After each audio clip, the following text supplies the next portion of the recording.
Meu irmão, eu não posso gritar porque são quase 1h30 da manhã, mas caralho, meu irmão. O Brasil tem um Oscar. Essa é a manchete. O Brasil tem um Oscar. Vencemos filme internacional. Eu acabei de sair de uma live de mais de 4 horas de duração com o Márcio Salem, com a Luísa e com a Laura do Cinema e Café com Leite, com o Pedro Figueira. Guilherme Salomão participou por um tempo, mas teve que sair por problemas técnicos. Mas assim, cara, eu tô muito feliz por ter registrado isso em live, por ter comemorado, pela reação toda. Enfim, gente, é um momento absolutamente histórico, é um momento de felicidade, porque como eu comentei no meu vídeo sobre as previsões, eu passei a minha vida inteira, desde que eu comecei a acompanhar Oscar, eu passei por essa pergunta que todo mundo que acompanha o Oscar no Brasil sempre se perguntou: será que um dia o Brasil vai ter um Oscar? Aí tem aqueles babacas que adoram ficar falando que cinema brasileiro não presta, que cinema argentino é muito melhor, e aí pra usar como argumento eles usam esse negócio de que, porque o Brasil nunca ganhou o Oscar, se o cinema brasileiro fosse bom, cadê o Oscar do cinema brasileiro? Gente, tá aí, o cinema brasileiro tem um Oscar. É claro que isso não é um termômetro indicativo de qualidade, porque claro que Oscar é um prêmio sobre indústria, sobre quem tem a melhor campanha, sobre quem domina melhor a narrativa, não é um prêmio de mérito puro e simples. Mas, gente, assim, o fato do Brasil ter ganho o Oscar, eu acho que isso daí vai ser um divisor de águas. Vai ser, primeiro que eu aposto, amanhã, em alguma parte da imprensa, vocês vão ver algum comentário, algum tweet, alguma declaração, algum artigo questionando qual vai ser o próximo Ainda Estou Aqui. Porque foi um case de sucesso que provou... É claro que, como o Márcio Salem lembrou durante a live, nós teve a sorte, né, de ter caído no colo de uma grande distribuidora, que foi a Sony Classics, que injetou um dinheiro forte ali. Até mais ou menos o fim do ano passado, o grande título da Sony Classics era O Quarto ao Lado, do Almodóvar, e aí chegou um momento que eles perceberam que aquele filme estava meio sem força e foram para Ainda Estou Aqui. Mas mesmo assim, cara, mesmo com isso, mesmo com o fato do Walter Salles ser um bilionário, ser o terceiro cineasta mais rico do mundo e tal, ainda assim, essa vitória do Brasil no Oscar, o fato de que agora o cinema brasileiro tem uma estatueta da maior premiação de cinema do mundo, é um indicativo de... Eu acho que é uma coisa que vai inspirar o setor daqui a repensar esquema de campanha para premiações internacionais como uma coisa que vale a pena ser investida e pensada, que vai mover muito mais, enfim... A vitória de Ainda Estou Aqui é uma coisa que a gente vai lembrar pra sempre, e esse Oscar vai ser o Oscar que eu vou lembrar com mais carinho de todos os que eu acompanhei até hoje.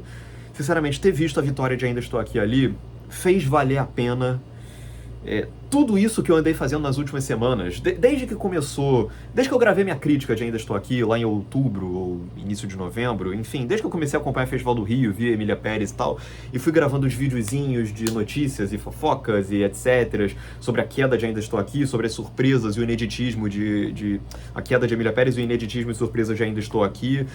Cara, fez tudo isso valer a pena. E eu agradeço muito mesmo as quase 3.000 pessoas que chegaram no canal nessas últimas semanas por conta disso.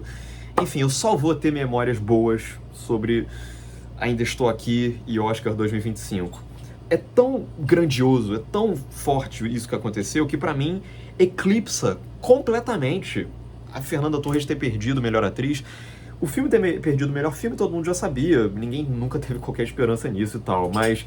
A atriz até havia uma expectativa e tal. Eu sei que as pessoas estão chateadas porque se fosse a Demi Moore ganhando, pelo menos daria pra entender e tal. A Mikey Madison é uma atriz que tá jovem, 26 anos e tal. Dá aquele sentimento de, putz, de novo, perdeu pra uma atriz tão jovem assim e tal. Mas eu preciso ser bem sincero, eu tô achando muito ridículo. Tem que ser honesto aqui, né, gente? Estamos no debate público. Eu tô achando muito bobo esse clima de derrotismo, de derrota que tá tomando conta das redes sociais porque a Fernanda Torres perdeu pra Mikey Madison. Gente, o Brasil tem um Oscar. Caramba, isso deveria ser o centro das atenções. Isso já é motivo pra gente esticar o carnaval até abril. O Brasil tem um Oscar, gente. Caraca, e vocês estão mais preocupados com a derrota da Fernanda Torres por causa da Mikey Madison, roubaram o Oscar dela, do que o fato do filme ter ganhado. Gente, pelo amor de Deus, se permitam ser um pouco mais felizes. Eu acho isso um personalismo tão bobo, de tipo assim, cara... As pessoas estavam torcendo mais pra Fernanda Torres do que pro filme, sabe? Tipo... As besteiras, gente, foquem no filme, o filme ganhou o Oscar, fiquem felizes, continue comemorando isso, gente.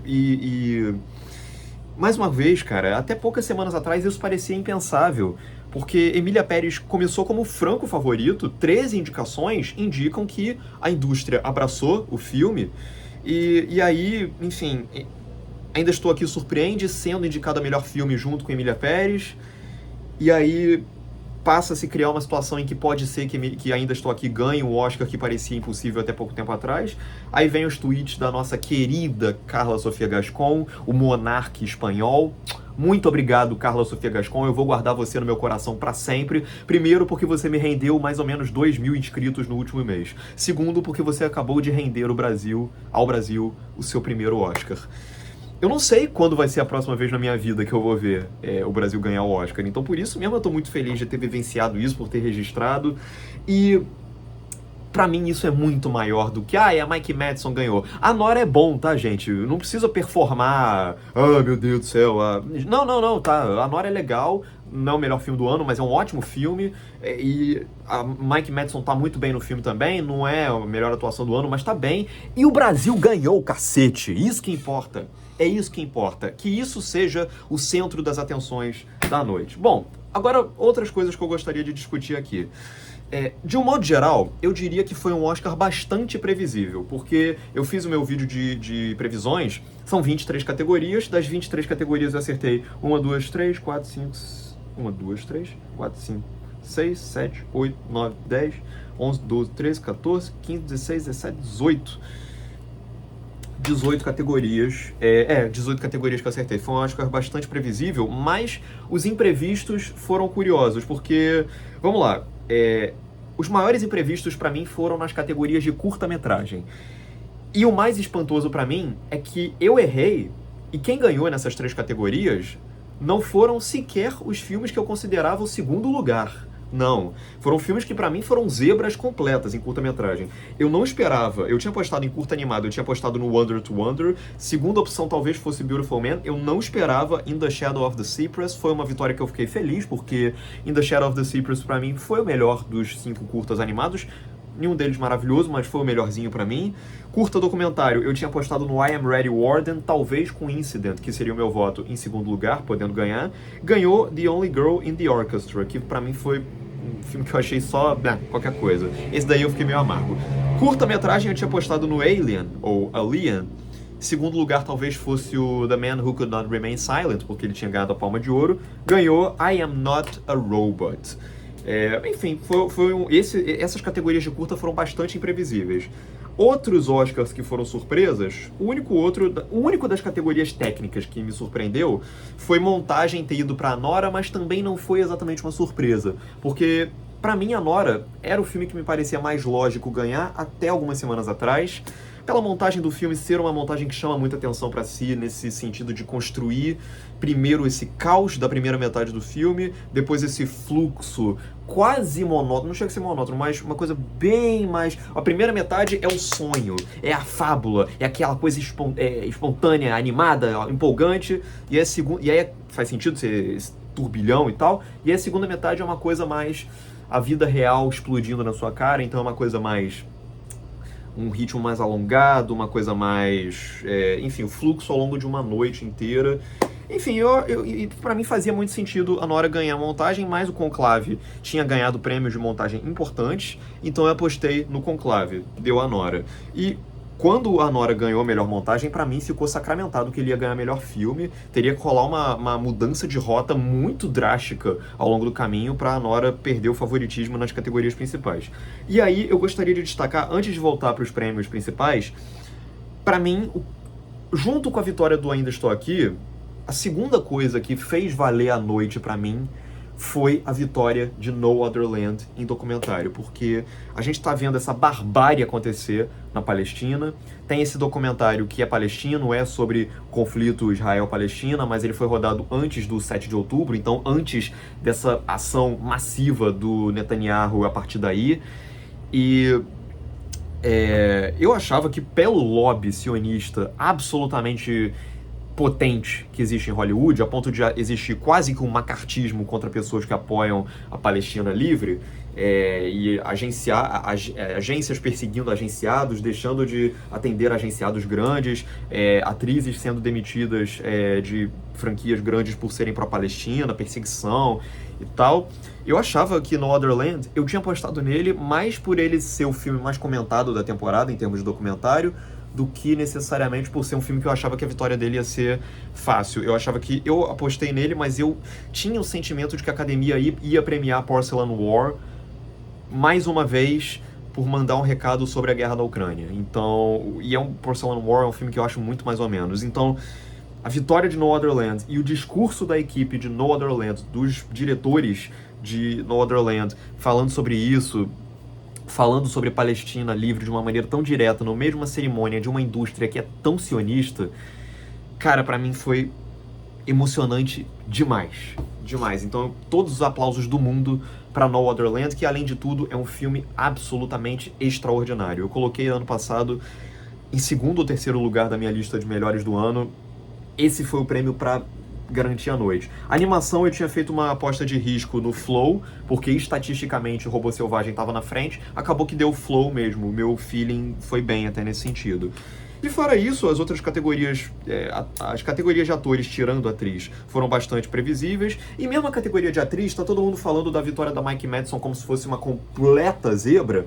Eu lembro a vocês que no meu vídeo sobre o BAFTA, eu comentei que a vitória da Mike Madison naquela premiação dava um gás pra ela, sim, na categoria de melhor atriz. E pra mim, embora Demi Moore estivesse ganhando prêmios atrás de prêmios atrás de prêmios, e prêmios muito importantes, como o SEG, que é o do Sindicato dos Atores, quem tinha chance de derrubar a Demi Moore era a Mike Madison, porque o BAFTA é votado por uma academia que, em boa parte, não totalmente, mas em boa parte coincide com a academia que vota no Oscar, Academia de Artes e Ciências Cinematográficas de Hollywood, e pra mim fazia sentido pensar que isso indicava que a Mike Madison tava com um carinho e uma simpatia muito maior da indústria do que a gente estava prevendo. Então, não considero que tenha sido uma vitória nível como foi Gwyneth Paltrow contra Fernanda Torres e Cate Blanchett, mesmo porque a vitória da Gwyneth Paltrow tinha o fator Harvey Weinstein, que foi uma campanha extremamente suja e que mudou a cara das campanhas pelo Oscar dali pra frente de uma maneira muito feia. Então não considero que seja a mesma coisa, não. E por fim, eu achei que, tirando o discurso da equipe do No Other Land, que foi o melhor discurso da noite, e o discurso do Walter Salles, que por uma questão de patriotismo, eu sou suspeito pra falar que foi o segundo melhor da noite, eu gostei muito do discurso do Sean Baker quando ele ganhou a direção. Porque nos últimos anos, principalmente com a pandemia, vem se formando essa ideia de que a sala de cinema é o espaço só para as grandes produções hollywoodianas e os filmes, que eu não vou nem dizer que sejam filmes alternativos, mas os filmes de baixo orçamento ou médio orçamento, ou as produções, enfim, desse porte de comédias e dramas e tal, essas aí são para streaming. Aí as pessoas tem aquela mentalidade, não, o filme pra cinema é o filme do Nolan, é o filme da Marvel, enquanto, a Nora eu posso deixar pra ver em casa, o Conclave eu posso deixar pra ver em casa. E o discurso do Sean Baker de adoração à sala de cinema poderia ter sido só uma grande demagogia, do tipo, o cinema, essa coisa romântica, meio vazia e tal, mas não, acabou sendo um discurso sobre a valorização da sala de cinema para filmes que a gente tá desacostumando a ver no cinema, sabe? As pessoas valorizam muito o Nolan por ele defender esse discurso de ver na experiência da sala de cinema, mas é muito fácil, se você parar pra pensar, elogiar o Nolan por esse sentido, porque o Nolan faz produções, cara, ele vai filmar o Oppenheimer, ele filma no IMAX, aí você tem que ver na melhor tela possível, porque vai ser a experiência completa e tal. Esse mesmo discurso vindo do cara que fez a Nora, e que outro dia tava fazendo um filme todo com a câmera do iPhone, cara, isso daí pra mim é uma coisa que eu valorizo pra caramba. Então, tô muito feliz, eu acho que foi, sinceramente, eu sei que tá todo mundo, tem muita gente amargurada, mas pra mim, esse foi um bom Oscar. Digo mais, esse foi o melhor Oscar desde o ano do Parasita. E dos Oscars que eu acompanhei, esse vai ser o que eu vou lembrar com mais carinho, porque o Brasil venceu. É isso, gente. Agora eu vou dormir porque amanhã eu vou comemorar muito com esse look de carnaval. Eu tenho o bloco do Sargento Pimenta e é isso aí. Comemorem, bebam, beijem na boca, porque vencemos. É isso aí. Um grande abraço, até a próxima. Tchau, tchau.